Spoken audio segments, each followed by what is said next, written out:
دنیا میں کوئی کامیاب نظر آتا ہے اور کوئی ناکام۔ اس بنا پر لوگ اسی دنیا کو ہار جیت کی جگہ سمجھنے لگتے ہیں۔ ان کا ذہن یہ ہو جاتا ہے کہ اسی دنیا کی جنت جنت ہے اور اسی دنیا کی دوزخ دوزخ۔ مگر یہ محض دھوکہ ہے۔ ہار جیت تو دراصل وہ ہے جو اگلی زندگی میں سامنے آنے والی ہے۔ وہ لوگ جو دنیا میں اپنے آپ کو کامیاب سمجھتے ہیں، جب پردہ ہٹے گا تو وہ یہ دیکھ کر حیران رہ جائیں گے کہ اصل حقیقت تو کچھ اور تھی۔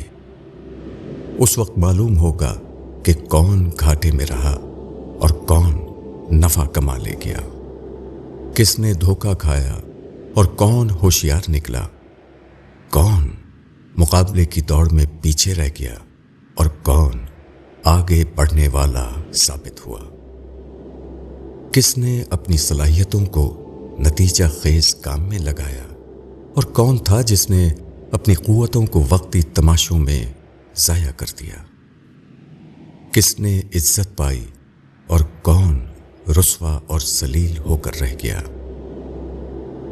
حقیقت یہ ہے کہ ہار اس کی ہے جو آخرت میں ہارا اور جیت اس کی ہے جو آخرت کے دن جیتا۔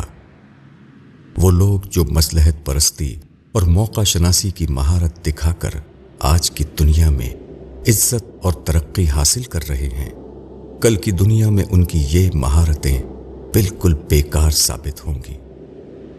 مرنے کے بعد جب وہ آخرت کے عالم میں پہنچیں گے تو وہاں کے حالات میں عزت کی جگہ لینے کے لیے وہ اسی طرح اپنے آپ کو نااہل پائیں گے جس طرح ایک قدیم طرز کا دستکار آدمی روایتی ماحول میں باکمال نظر آتا ہے، لیکن اگر وہ جدید طرز کے ٹیکنیکل معاشرے میں پہنچ جائے تو وہاں وہ بالکل بے قیمت ہو جائے گا۔